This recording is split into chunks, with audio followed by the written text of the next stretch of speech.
Alright, in this section we are going to identify parts of an expression. Okay, so remember, coefficients are the numbers in front of a variable. Constants do not have variables, and for both we include the sign in front of the number. Okay, so if we're looking here, we're looking for the terms. The terms are each part that's separated by a plus or a minus. So it will be 2x to the third, comma, negative 7xy, comma, 9.4. Alright, so there are three terms. We list them with commas in between. The coefficient is the number in front of the variable, so that'll be 2 and negative 7.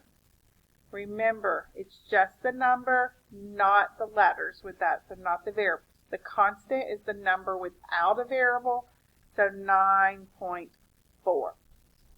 Okay, so in this one, there's 4 terms.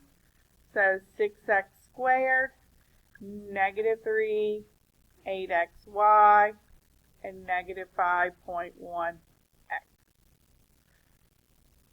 So the coefficients, if you underline all of them with the variables, you're going to look at only those numbers. So 6, 8, negative 5.1. Now, read how I want you to enter it and go formative here. And then your constant is negative 3.